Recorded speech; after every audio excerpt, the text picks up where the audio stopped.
Assalamualaikum warahmatullahi wabarakatuh. Kembali lagi di channel Belajar Wijie. Apa kabar nih teman-teman semuanya? Semoga sehat selalu dan senang selalu ya. Amin. Ya, di video kali ini saya membawakan satu judul Better Latency with PBR. Ya, jadi gimana caranya mendapatkan latensi yang terbaik dengan fitur atau metode PBR di skenario-nya multi one ya atau lebih dari satu ISP ya.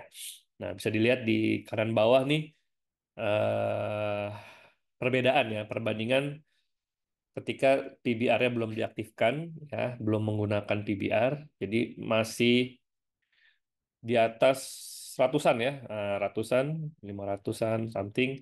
Kemudian setelah kita optimalkan bisa menjadi sangat kecil ya. Ini berapa tuh ya? 17 ya, hampir 18 milisecond. Oke.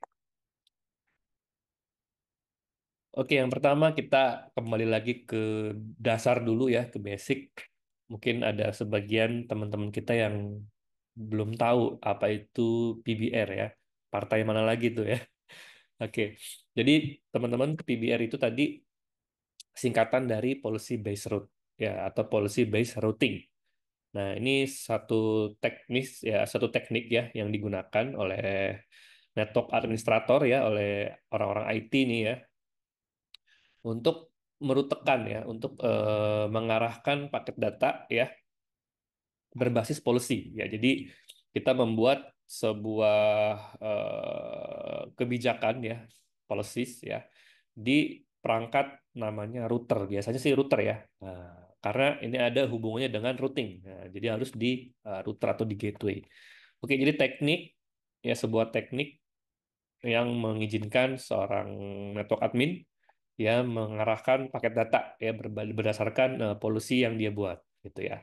Nah, ini ada contoh-contohnya, eh bisa membuat berdasarkan kriteria ya.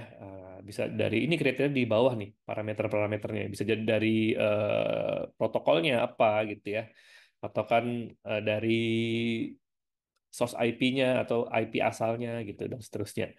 Oke, yang kedua itu bisa mengoptimalkan pemakaian bandwidth. Nah, terutama yang tadi ya di skenario multi one atau dua ISP, tiga ISP dan seterusnya. Jadi bandwidthnya kepake semua, intinya begitu ya. Oke, yang ketiga bisa optimize resource. Nah, mungkin kalau saya tangkap ini yang dimaksud adalah ketika saya punya jaringan dan jaringan saya atau network saya ini diakses dari luar gitu. Contoh saya punya server farm atau web server yang diakses dari publik. Nah, saya harus ngatur nih ya supaya eh, servernya diakses dengan merata gitu ya, nggak tertumpuk ke satu server aja. Nah, itu juga bisa digunakan metode PBR. Oke, nah jadi subjeknya atau pelakunya nih ya, pelaku utama otaknya adalah network adminnya ya. Mungkin saya ya atau teman-teman yang eh, kebetulan sebagai network admin atau IT staff gitu ya. Nah, yang punya full akses ke perangkat jaringannya di kantor atau di rumah ya atau di kampus gitu ya atau di sekolah. Jadi pelakunya adalah kita-kita ini gitu ya yang nyeting. Oke. Yang kedua ya, PBR ini baru kita akan lakukan ya, atau kita baru ngomongin PBR ketika teman-teman punya dua ISP atau dua sumber internet ya multi one gitu ya. Kalau cuma satu nggak usah ngomongin PBR karena ya nggak ada yang diatur gitu ya. Nah, contoh kayak misalnya kita di rumah ya, di rumah kita punya dua pintu lah katakanlah gitu ya. Ada pintu utama ya untuk orang bertamu ya. Satu lagi ada pintu samping nih, pintu garasi misalnya. Nah, saya sebagai kepala keluarga ya, atau bapaknya atau ibunya bikin peraturan nih di rumah ya, kebijakan ya. Jadi kalau tamu ya, itu kita kasih lewat pintu utama gitu ya. Tapi kalau ART ya, ART ya, ya di rumah itu lewat pintu garasi. Nah, jadi kalau sudah ada dua pintu, kita buat rules setelah itu ya kan. Nah, bayangin kalau cuma ada satu pintu aja kan di rumah, misalnya eh, satu ya tipe kontrakan gitu ya, satu pintu, ya cuma itu aja. Yang ngapain bikin policy gitu ya, cuma ada satu pintu gitu kan. Nah, kurang lebih seperti itu. Terus skenario realnya apa nih yang sering ya di dunia nyata gitu ya. Oke, yang pertama biasanya untuk akses ke website perbankan.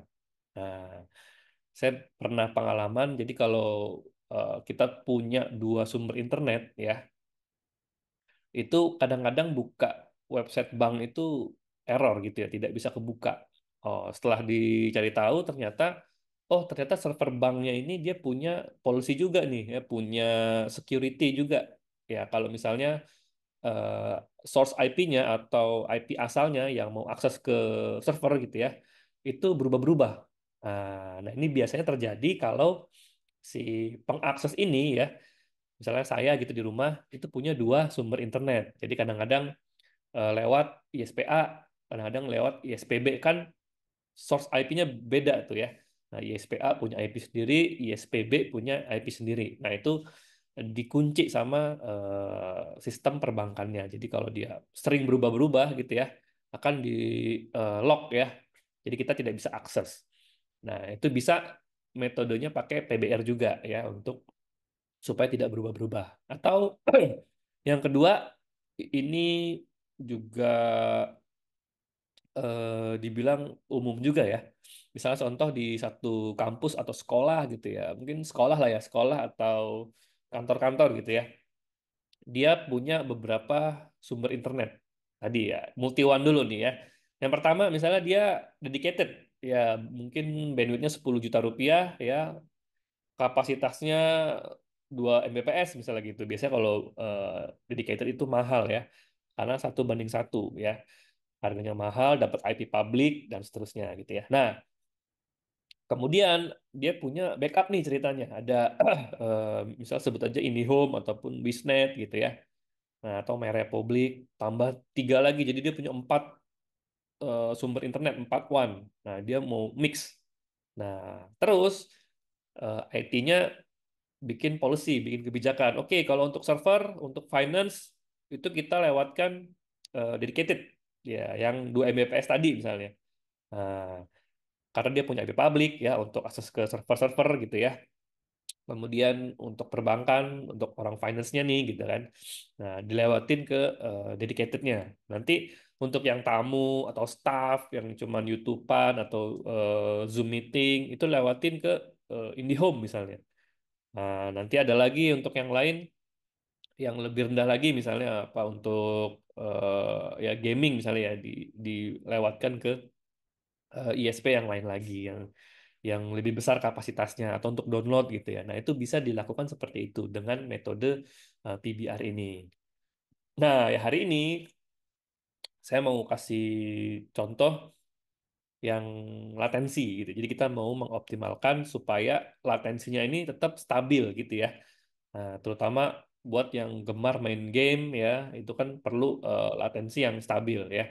Nah, saya juga sempat cari-cari ya, di game itu ternyata juga ada rekomendasi latensi, apalagi yang mainnya game online ya, yang kayak misalnya zaman saya dulu apa ya Counter Strike gitu ya. Kalau sekarang apa ya yang online-online gitu ya, banyak mungkin ya. Nah, Mobile Legend gitu kan di handphone gitu kan. Nah, itu perlu latensi yang stabil dan rendah gitu ya. Di sini ada sarannya tuh ya. 40 sampai 60 milisecond itu masih acceptable ya, masih oke lah gitu ya. Nggak terlalu nge-lag gitu ya. Kalau lebih rendah lagi ya lebih bagus gitu ya. Nah, tergantung juga nanti servernya ada di mana. Kalau di Indonesia harusnya ya, kalau main di Jakarta ya di bawah 5 milisecond lah harusnya ya. Tapi kalau di Singapura mungkin sudah di atas 10 milisecond sampai dengan 20 milisecond.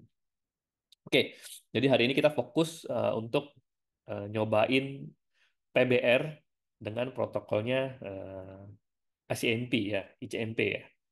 Oke, terus ada efek sampingnya nih, side effect-nya. Jadi kalau kita menerapkan PBR ya, itu eh, harus spek hardware-nya atau routernya yang agak tinggi ya, atau yang mumpuni. Jangan sampai nanti pakai router yang murah gitu ya, nggak cukup resource-nya, maksudnya kayak CPU, memorinya itu nggak cukup. Nah, karena kan dia mikir lagi kan, nah, untuk misah-misahin paket-paket data tadi gitu ya.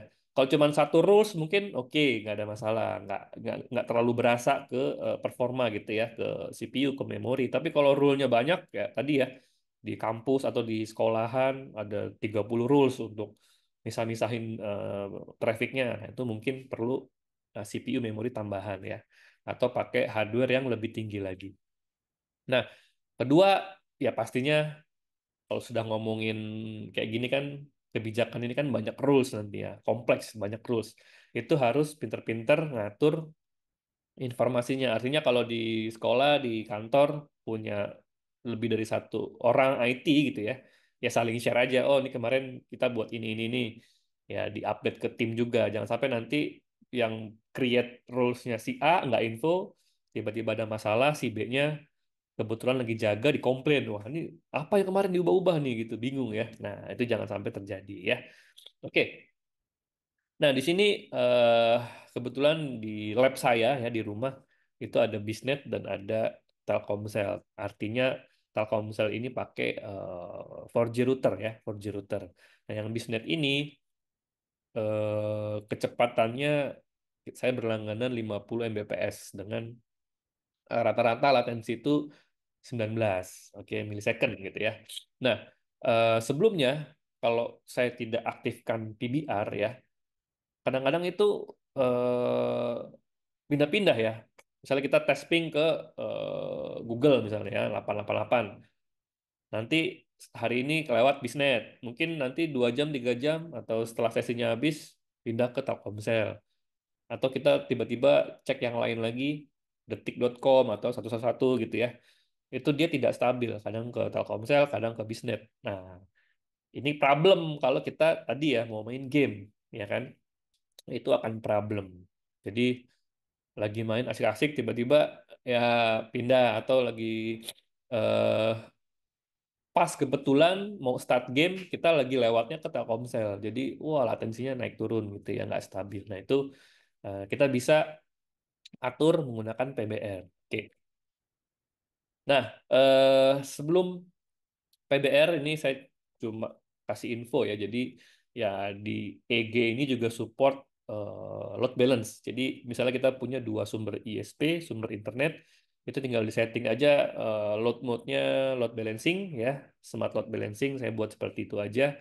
Nah kita bisa definisikan kira-kira bandwidth-nya berapa sih gitu ya. Nah di one nol-nya atau di one satunya di ISPA, ISPB kita bisa kasih statement. Misalnya one nol-nya 100 Mbps ya, one nol tuh ke bisnet. Saya berlangganan 50 tapi kadang-kadang kalau malam itu bisa 100 gitu ya. Coba saya isi 100 aja. Oke. Nah, di sini saya tunjukin eh, di semua interface itu atau di kedua interface itu ada traffic. Nah, itu namanya load balance. Jadi load balance itu metode untuk supaya kedua jalur tadi terisi bandwidth atau dialiri bandwidth. Ya, yang paling bagus ya dia sama rata, cuma jarang sekali ya yang bisa sama rata. Misalnya yang A 100, yang B 100 sama-sama 100-100 jadi 200 totalnya. Ya, itu oke ya. Cuma kalau di realnya karena kan paketnya beda-beda gitu kan ya. Itu ya hampir-hampir lah nggak bisa sama rata 100-100. Mungkin ada yang 90, ada yang 80 ya. Gap sedikit itu masih diterima gitu ya. Nah, yang paling menantang adalah ketika bandwidth-nya timpang kayak sekarang ya kan. Oh, di sisi ISPA ya bisnisnya broadband ya udah tahu sendiri kan broadband up to itu kan fluktuatif bandwidthnya ya kadang-kadang ya dapat full kadang-kadang kalau lagi rame ya turun gitu kan ya sama pakai 4G tambah kacau lagi ya kan pakai wireless ya pakai nirkabel gitu kan lebih parah lagi gitu ya nah memang yang paling ideal ya dua-duanya fiber optik ya kabel dan dua-duanya dedicated. Nah, itu udah paling enak. Bisa jadi akan sama tuh ya hasil akhirnya ya. Jadi bandwidth-nya sama-sama eh, mirip-mirip gitu ya. Yang satu 100, yang satu 100 juga gitu. Tapi kalau broadband plus 4G ya dua-duanya ada traffic itu udah bagus gitu ya. Oke. Nah, di mana sih nyeting PBR-nya ya? Kalau saya di sini akan tunjukkan dari Ruiji Cloud ya. Jadi nanti di Ruiji Cloud kita masuk ke device config, terus kemudian ke routing. Ya, ke routing. Oke. Nah, nanti akan keluar ini PBR ya atau nanti tinggal tambah aja at root. Oke. Nah, ini kondisi Ruiji Cloud-nya, versi Ruiji Cloud pada saat saya tes ya. Itu di versi 819, routernya saya pakai yang 105 GWT ya dengan firmware paling baru untuk saat ini ya 2.300. Oke. Nah, nanti kita akan masang ya, akan setup protokolnya ya. Parameternya adalah protokol yaitu ICMP. Karena ping itu dia protokolnya ICMP. Sama mungkin saya akan coba kasih tahu yang berdasarkan aplikasi ya. Aplikasinya kita routing ke bisnet aja yang lebih stabil gitu ya. Oke, sekarang saya mau coba tes ya. Sebentar, saya akan coba eh, terminal mana terminal ya terminal. Oke. Oke, sekarang saya akan coba tes ping ke 888.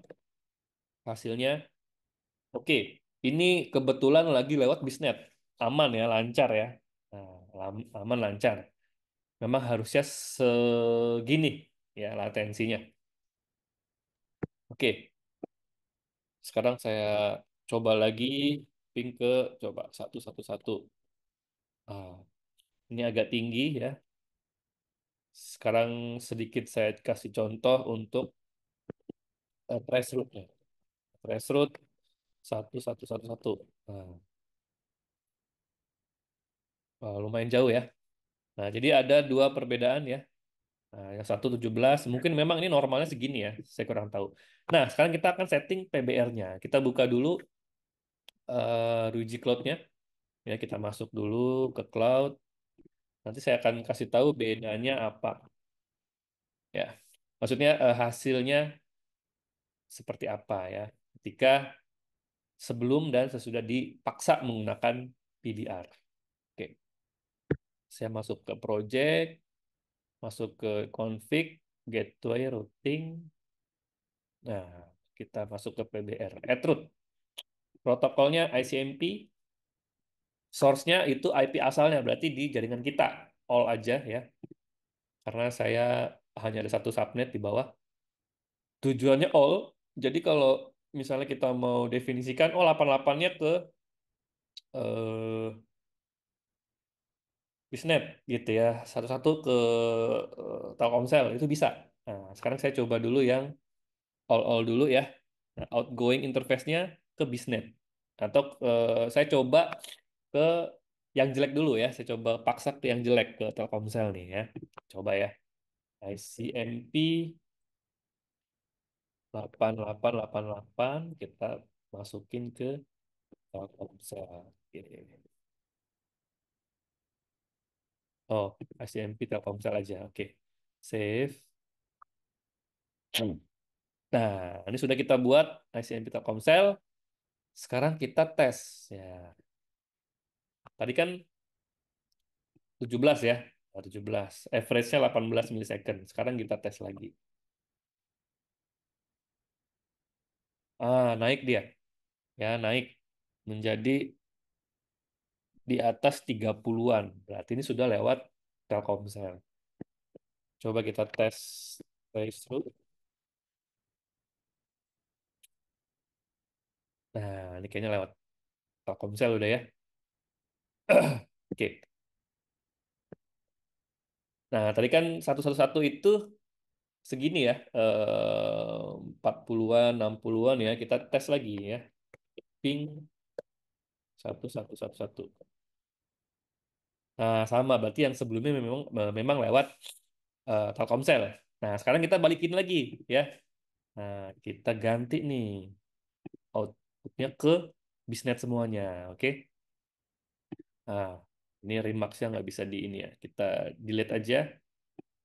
Kita buat baru lagi ya. ICMP 10 ya. ICMP routing itu aja. Oke.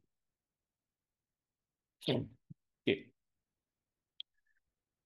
Nah, sekarang kita close.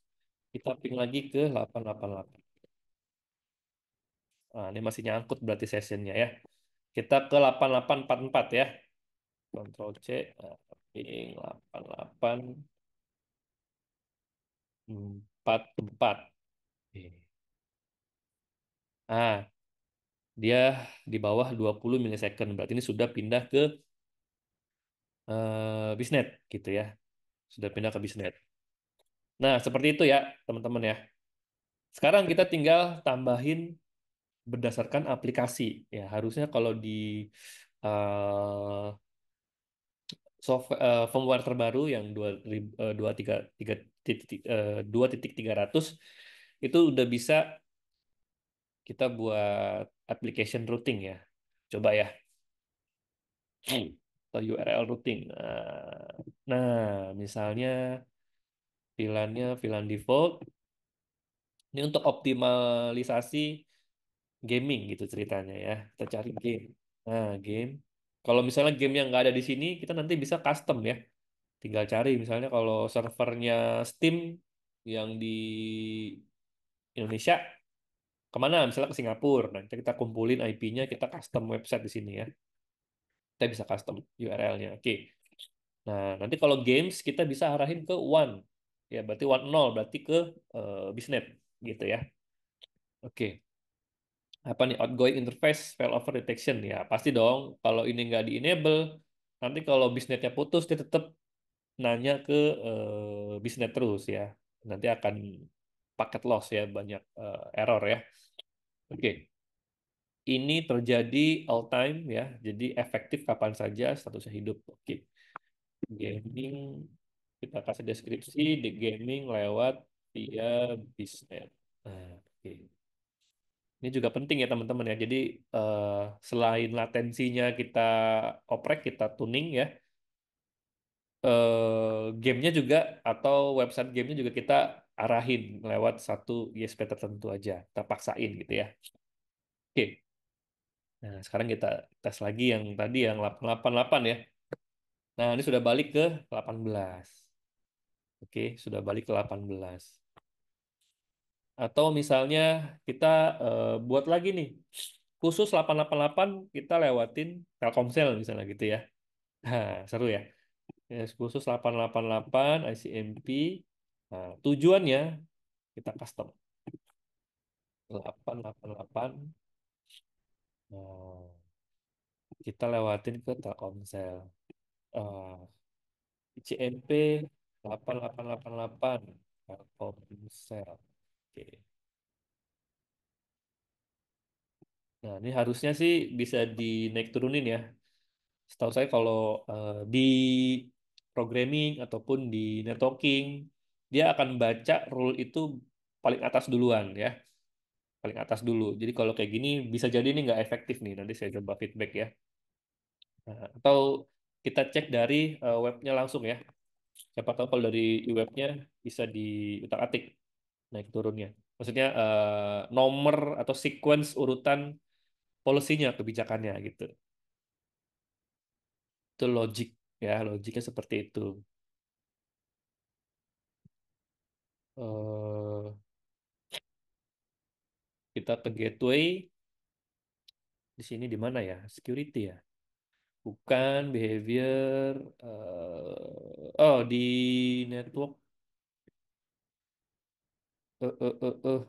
One routing gimana routingnya? Oh di sini advanced routing. Nah, cakep. Jadi kalau di e-webnya masuk ke device-nya langsung ke EG-nya ya. Ini bisa dimainin nih naik turun ya ordernya ya, sequence-nya ya. Jadi yang 888, oh ini otomatis ya. Jadi kalau dia lebih spesifik, dia akan ditaruh di atas. Oke, sekarang kita tes. Nah, kita Ctrl C dulu ya. Mungkin harus ditunggu beberapa waktu dulu ya. Ping ke coba ke satu satu satu ya. Yang Apple to Apple sih sama Google aja ya. 8, 8, 4, 4 dulu. Nah, 17, 88, 88. Nah, dia tinggi nih. Jadi khusus 888 dia belok lewat Telkomsel ya. Nah, bisa dibuat seperti itu. Oke. Nah, terus yang aplikasinya tadi di sini ya. Nah, ini, ini untuk semua IP LAN ya mau main game akan dilewatkan ke 10.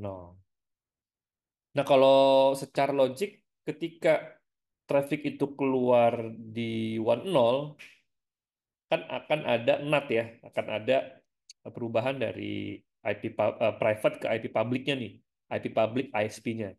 Nah, server gamenya akan baca kan, oh dari sumber IP-nya punya bisnet nih, pastinya akan dibalikin lagi lewat bisnet gitu ya. Jadi kalau sudah keluar lewat A, pasti turunnya akan lewat A gitu. Kalau di sistem PBR seperti itu ya. Nanti mungkin beda lagi kalau di BGP atau di routing yang beneran ya. Bisa jadi kita set keluarnya lewat A, turunnya bisa lewat B. Nah, tergantung dari sisi sananya kan. Mau lewat mana yang lebih best path-nya atau best route-nya lewat mana. Tapi kalau di gateway seperti ini, kayaknya sih kalau sudah keluar lewat A, pasti turunnya lewat A. Karena server yang di sana akan ngebacanya source IP-nya ya. Nah, seperti itu. Oke, kita balik lagi ke slide-nya. Nah, jadi sebelumnya, misal-misal sekarang saya sudah buat ICMP-nya lewat bisnet semua. Ya, mungkin itu aja dari saya, sedikit penjelasan dan juga pengetesannya ya, pembuktiannya sebelum dan sesudah, cara ngetesnya gimana pakai terminal atau pakai CMD kalau di Windows ya. Tinggal di ping aja. Nah, itu teman-teman bisa ngulik di situ. Sebenarnya kalau di mungkin teman-teman yang sharing WiFi ya, kita sebutnya sharing WiFi aja ya. Itu juga bisa tuh untuk latensinya supaya bagus dilewatin yang eh ISP yang bagus memang gitu ya. Jadi ICMP-nya nih, ICMP atau ping-nya stabil terus gitu ya. Nah, mungkin itu aja dari saya. Semoga bermanfaat. Kalau ada komentar, kritik, ya koreksi boleh di kolom komentar ya. Oke, terima kasih. Sampai ketemu lagi di video selanjutnya. Kita akan bahas mix bandwidth ya. Oke, bye-bye.